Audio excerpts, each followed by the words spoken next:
प्रणाम। देखिए, कल मेरे एक मित्र हैं, संत हैं, उनसे बात हो रही थी मेरी। तो उन्होंने मुझे एक बात कही कि स्वामी जी, अर्थ मंदिर, आप एक आध्यात्मिक जगत में हैं, आप इस तरह से कैसे आपने ये रचना कर दी अर्थ मंदिर की? मतलब क्या ये ठीक है कि धन का मंदिर बनाया जाए या अर्थ का मंदिर बनाया जाए, पैसे से रिलेटेड मंदिर बनाया जाए? तो जो बातें मैंने उनको कही, मैं चाहता हूँ कि आप सब लोग सुने, ठीक है, ताकि कुछ बड़ी गलत फहमियाँ ज़िंदगी में आपके बच्चों के दिमाग से हट सकें। ठीक है, हम लोग कई बार ना हिपोक्रेट्स हो जाते हैं। ठीक है, हिपोक्रेट्स कैसे हैं कि हम कहते कुछ और हैं, कर रहे कुछ और होते हैं, हमारे एक्शंस कुछ और दिखाते हैं और हमारी जो वाणी है वो कुछ और बोलती है। ठीक है, मैं अभी साबित करता हूँ आपको। जैसे हम कन्याओं को पूजते हैं, कंजक मानते हैं, ठीक है, नवरात्रों में कन्या पूजते हैं, देवी मानते हैं कन्या को। अब तो एबॉर्शन इलीगल है, लेकिन मेरे बहुत से डॉक्टर्स जो एबॉर्शंस पहले करते रहे, मतलब उन्होंने बताया कि 99 नहीं 100% जो है वो कन्याओं के अबॉर्ट कराए गए। ठीक है, और जिसको हम देवी लक्ष्मी मानते हैं, आप किसी से भी दिल पे हाथ रख के पूछो कि पहला बच्चा होने वाला है, दादी नानी किसी से भी क्या चाहती हैं, लड़का या लड़की? आपको 90+ जो हैं वो लड़का कहेंगे। ठीक है, तो ये कई हिपोक्रेसीज़ हैं जो संसार में चलती हैं। ऐसे ही पैसे को लेके तो मैंने कल जो उनको बात कही, और आपको भी ये बात क्लियर होनी चाहिए कि मुझे ज़रूरत क्या पड़ी ये कंसेप्ट क्लियर करने की, वो ये था कि पहली चीज़ जो मैंने सुनी बचपन से कि पैसे से खुशी नहीं खरीदी जा सकती। ठीक है, ये इससे गलत बात संसार में हो नहीं सकती, क्योंकि इसमें से एक शब्द हटा दिया गया है। आज आपको बताता हूँ क्या। मैं अपनी खुशी की बात करता हूँ और मैं हमेशा अपने प्रैक्टिकल एक्सपीरियंस की बात करता हूँ। मैं फ़िलॉसफी या किताबों से लिखी पढ़ी बातें नहीं कहना चाहता। मैं आपको अपने बचपन की एक बहुत बड़ी खुशी बताता हूँ जो मुझे पैसों से मिली।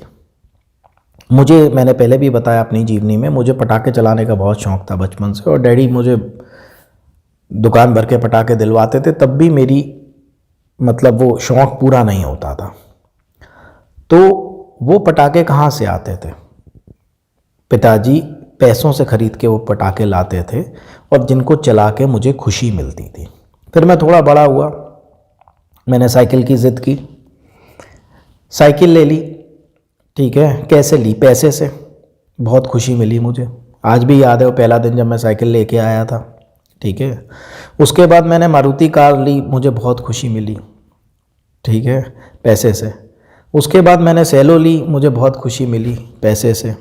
ठीक है, नए कपड़े जब आप अपने बच्चों को दिलाते हैं वो बहुत खुश होते हैं, नए खिलौने जब दिलाते हैं तो वो बहुत खुश होते हैं। कैसे आते हैं वो सब चीज़ें? पैसों से। तो कौन कहता है कि पैसे से खुशी नहीं खरीदी जा सकती? आज आपके पास पैसे होंगे, आप अपना घर बनाएंगे, आपको खुशी नहीं मिलेगी? आप गाड़ी लेंगे, आपको खुशी नहीं मिलेगी? आप बढ़िया खाना खाएंगे, आपको खुशी नहीं मिलेगी? आप अपने अच्छे कपड़े दिलवाएंगे बच्चों को, बच्चे भी खुश होंगे और आपको उससे ज़्यादा खुशी मिलेगी कि मैंने बच्चों को कुछ दिलवाया है। कौन कह रहा है कि पैसे से खुशी नहीं खरीदी जा सकती?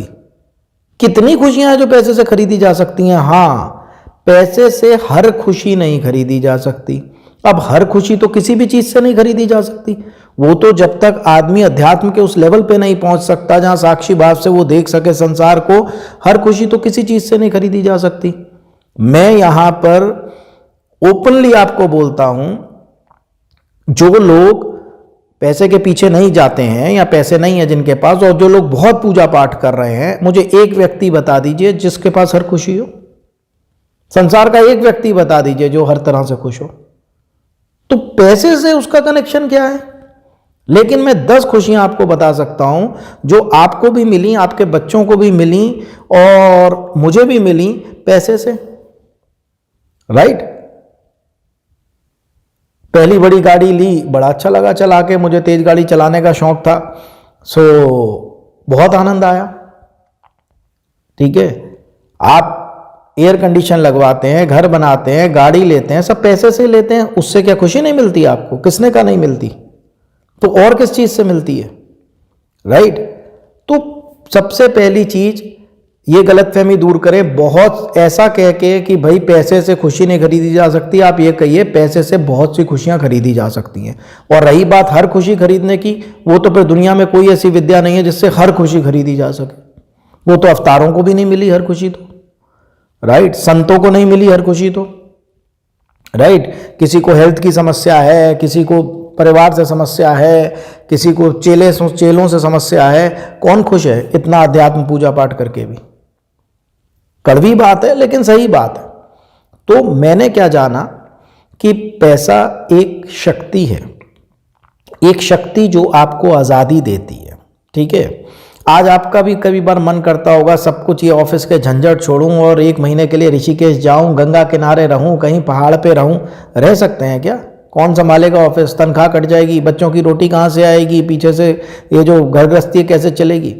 आज मैं ये वीडियो देखते हुए हर आदमी से पूछ रहा हूँ कि अगर आपकी कमाई, मान लीजिए आपका घर का खर्चा 1 लाख रुपए है या कुछ भी है, और आपकी कमाई पैसिव इनकम, किराए की इनकम आ रही है 10 लाख आपको, या कहीं से भी आ रही है बिना काम करे, आपको कितनी आज़ादी है? कहीं भी जाइए, कुछ भी करिए, तीर्थ यात्राओं पे जाइए, घूमने जाइए, पहाड़ पे चले जाइए 1 महीने के लिए, आपको चिंता नहीं रहेगी पीछे से कि घर की रोटी कैसे चलेगी। तो पैसा शक्ति है, पैसा आज़ादी है। अच्छा, पैसे से स्वास्थ्य नहीं खरीदा जा सकता, गरीबी से खरीदा जा सकता है। एक और मिथ, पैसा सभी बुराइयों की जड़ है, राइट। जबकि सारे अपराध जो हैं वो ज़्यादातर पैसे के ना होने की वजह से हुए हैं। ज़्यादातर बोल रहा हूं मैं आपको, हर नहीं। क्या गरीब आदमी अपराध नहीं कर रहा है? क्या बस्तियों से अपराधी नहीं निकल रहे हैं? सारे विजय माल्या सारे वहीं से निकल रहे हैं क्या? तो कहां से ये मतलब कंपैरिजन आ गया कि पैसे से ये नहीं किया? भाई जो किया जा सकता है उस पर क्यों नहीं एम्फेसाइज कर रहे हैं लोग? ठीक है, पैसा हमारे हाथ की मैल है, भगवान करे सबके हाथ बहुत मैले हो, मैं तो यही कहता हूं। अच्छा, अब मैंने उनसे कहा, मैंने कहा स्वामी जी आपका जो ये पूरा आश्रम चलता है, आपके गाड़ी घोड़े, आप अमेरिका जाते हैं बिजनेस क्लास में, ये सब पैसे के बिना संभव हो रहा है क्या? अरे नहीं नहीं नहीं नहीं, वो तो भक्तगण हैं, देते हैं तभी आप घूम रहे हैं विदेशों में, देते हैं पैसा तभी आपके आश्रम में ये लंगर चल रहा है, समझे? देते हैं तभी ये जो लश्कर लेके आप चलते हैं उन गाड़ियों में डीजल उसी पैसे का पड़ता है और वो गाड़ियां भी उसी पैसे से आई हैं। तो जब आपका सारा सिस्टम पैसे पे बेस्ड है, आप पैसे के खिलाफ कैसे बोल सकते हैं? राइट। तो कहने में बहुत अच्छा लगता है, नहीं नहीं पैसे की हवस अच्छी नहीं। हवस तो किसी चीज की अच्छी नहीं है। आप रोटी 8 खा लीजिए 4 की जगह तो वही जहर बन जाएगी आपके लिए। आप मिठाई बहुत ज्यादा खा लीजिए तो वो तो प्रॉब्लम हो जाएगी। तो मोह तो किसी भी चीज का अच्छा नहीं है। तो वाई ओनली टारगेट मनी? मैं यहां आपसे कहता हूं कि हमारे अध्यात्म में ये चीज मिसिंग रही। कहीं ना कहीं धर्म गुरुओं ने पैसे की महत्वता पर बोला ही नहीं, और बोला तो खिलाफ बोला। साथ क्या जाएगा? अरे भाई जो 70-80 साल यहां रहना है वो कैसे चलेगा? अब वैसे आप लिख रहे हो भूखे भजन ना होत गोपाला, लक्ष्मी की आरती में आ रहा है तुम बिन यज्ञ ना होते, वस्त्र ना हो पाता, खान पान का वैभव सब तुमसे आता। गलत क्या है? यज्ञ हो रहे हैं पैसे के बिना। यहां मेरे पास सुबह से शाम तक लुटे हुए लोग आते हैं कि 8 लाख ले लिए पूजा कराने के, 5 लाख ले लिए पूजा कराने के, 2 लाख ले लिए पूजा कराने के लिए। ठीक है, खैर पैसा तो नहीं लगता पूजा में, लेकिन कम से कम लकड़ी तो पैसे की आती है, सामग्री तो आती है, 2-4 हज़ार 5 हज़ार का खर्चा तो अच्छे यज्ञ में हो ही जाता है। वो अलग बात है कि आपको लूटने के लिए 2 लाख मांग लें हम, 5 लाख मांग लें हम, राइट लोग। सो डॉक्टरी इलाज कराना है पैसा चाहिए, ठीक है। आप आयु नहीं खरीद सकते पैसे से, राइट, पर क्या गरीबी से आयु खरीद सकते हैं? पैसे ना होने से आयु खरीदी जा सकती है? सो आज मैं आपको क्लियर बता रहा हूं, एक आदमी की 24 घंटे की जिंदगी है ना, किसी कामकाजी आदमी की, उसने अपनी पूरी जिंदगी सिर्फ पैसा कमाने में निकाल दी है। 7-8 घंटे उसके सो के निकल गए, ठीक है, 2/3 जिंदगी गई, 60 साल में से 20 साल गए। सुबह 7 बजे से वो तैयारी होता है, 9 बजे ऑफिस जाना है, शेव कर, भाग, जो भी है, नाश्ता कर जल्दी जल्दी। शाम को वो थका आ रहा आता है, कितनी एनर्जी बचती है उसके अंदर। पूरा दिन वो अपने बच्चों से नहीं मिलता। कई लोग बेचारे रात को 9 बजे आते हैं, जब बच्चों का सोने का टाइम हो जाता है, और सुबह निकल जाते हैं। तो जितने देर मैं 24 घंटे जिंदा रहा और मैं काम करता हूं, तो मैंने अधिकांश समय पूरी अपनी जिंदगी जो है, जागे होने की जिंदगी, 90% जिंदगी मैंने पैसा कमाने में निकाल दी है। आप कह रहे हैं कि हाथ की मैल है, तो मैल इकट्ठा करने में मैंने अपनी जिंदगी बर्बाद कर दी क्या? हिपोक्रेसी नहीं चाहिए, आडंबर या झूठ या ये सब मत करिए। पैसा एक शक्ति है, उस शक्ति के देवता की कृपा हम पर होनी चाहिए। विष्णु पालन करता इसीलिए क्योंकि उनके पास में लक्ष्मी है।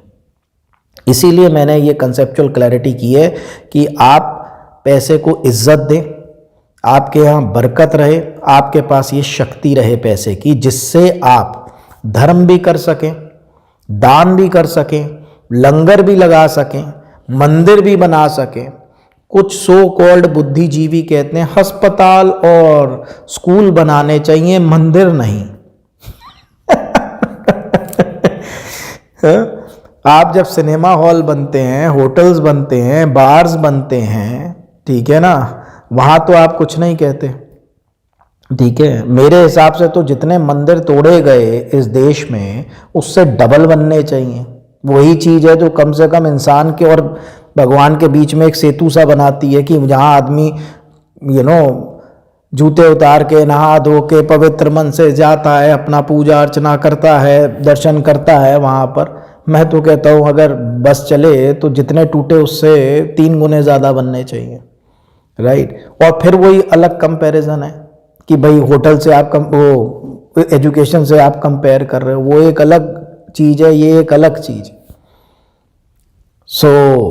खैर एनीवेज, मैं आपको एक चीज़ कहता हूँ, 25 साल में मैंने इंसान को, सारे रिश्तों को, संसार को पैसे पे चलते देखा है। मैंने कहीं ना कहीं, अगर समाज एक शरीर है तो पैसा उसमें बहता हुआ लहू है, मैंने ये देखा है। तो धन को समझना, उसकी इज्जत करना, उसका सही प्रयोग करना, आपको ईश्वर ऐसी बुद्धि दे कि आप उसका अच्छी चीज़ों में प्रयोग कर सकें, आप अच्छे से अपने घर का पालन पोषण कर सकें, आप जो भी मतलब एक अच्छी लाइफ है आप जी सके, उसके लिए मैंने इस मंदिर की रचना की, ठीक है। जिसमें लक्ष्मी जी सबको पता थी, लेकिन भूदेवी के बारे में किसी को ज्ञान नहीं था।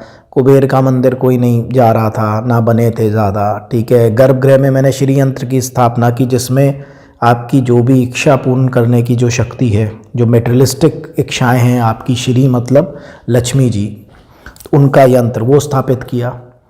तो ये मेरा रीज़न था बनाने का। तो मैं फिर एक बात कहना चाहता हूँ कि जो भी लोगों को लगता है कि आध्यात्मिक होना एक अलग बात है और पैसे कमाना एक अलग बात है, वो बहुत बड़ी गलतफहमी में जी रहे हैं। हर गुरु की जो गाड़ियां हैं, जो आश्रम हैं, जो लंगर हैं, जो धार्मिक चैरिटेबल हॉस्पिटल्स हैं, वो दिखता आपको चैरिटेबल है, लेकिन पीछे से कोई पैसा दे रहा है, अर्थ दे रहा है, धन दे रहा है, तब ये सारे काम हो रहे हैं, राइट। आज हम भी लंगर चलाते हैं, हम भी गौशाला चलाते हैं, कहाँ से चला रहे हैं? आसमान से पैसा आ रहा है क्या? आप लोग दे रहे हैं तो चल रही है, अर्थ ही है उसके पीछे संसार में जो चल रहा है। तो बुराई की जड़ पैसा नहीं है, 90% केसेस में पैसे का ना होना बुराई की जड़ है। फिर एक बात आती है, एक सज्जन मेरे से बोले, स्वामी जी आप तो बहुत बड़े लोगों के संपर्क में रहे, इनकी कोई लाइफ नहीं होती। मैंने कहा अच्छा। मैंने कहा मैं झोपड़ियों वालों के भी उसमें संपर्क में हूँ, उनकी लाइफ देखी है आपने कभी? चुप। कितने इनके तो हस्बैंड वाइफ के लिए टाइम ही नहीं है एक दूसरे के पास। मैंने कहा वो जो वाइफ काम करके आ रही है घर में बर्तन मांज के, पति उसको मार मार के पैसे छीन रहा है और पी के पड़ा हुआ है झोपड़ी के बाहर, वो लाइफ ठीक है? कहाँ कंपेयर कर रहे हैं? किस तरह की सोच है? मेरा जो एक्सपीरियंस था 25 सालों का, झोपड़ी वाले से लेके महलों तक का और साइकिल से लेके प्राइवेट जेट्स वालों तक का, मैंने ये नियम समझा है कि आप सब लोगों को, अपने बच्चों को भी कहना है कि बेटा लक्ष्मी जी की इज्जत करें और प्रार्थना ये हो कि जो भी आए उसमें बरकत रहे हमारे घर की, हमारा संसार अच्छे से चल सके, मैं भी भूखा ना रहूं, साधु भी ना भूखा जाए, दान धर्म हो, अच्छी ज़िंदगी हो आपकी, सारे सुख हों आपके पास। और रही बात, लास्ट में मैं यही कहूँगा, अपनी अपनी सोच है, मैं अपनी सोच किसी पर थोपना नहीं चाहता हूँ। मुझे जो लगा, मेरे जो एक्सपीरियंस थे, मैंने ये मंदिर बनाने में मैं निमित्त बनाया तो आप ही लोगों ने है वहाँ पर। और उम्मीद है कि आने वाली कुछ सालों तक, कुछ सदियों तक ये मंदिर जो है ये लोगों को सही बताता रहेगा कि पैसे को कैसे हैंडल करना है, कैसे उसका मान सम्मान करना है, उससे कनेक्शन में जो भी देवी देवता हैं उनकी कैसे पूजा अर्चना करनी है। तो इसी गाइडेंस के साथ, इसी आशीर्वाद के साथ कि आपका धन संपत्ति बढ़े, शुभ रहे, अच्छे कामों में लगे, आप स्वस्थ रहें, आप मस्त रहें, आप खुश रहें। तो ये मेरा रीज़न था अर्थ मंदिर बनाने का, विश्व का प्रथम। और उम्मीद करता हूँ कि अगले वीडियो में बहुत जल्द, फ्राइडे तक नहीं रुकेंगे, अगले वीडियो में आपको पूरा टूर कराऊंगा, आपको पूरे दर्शन कराऊंगा। तब तक के लिए बहुत बहुत धन्यवाद, बहुत बहुत आशीर्वाद। खुश रहिए, मस्त रहिए, स्वस्थ रहिए।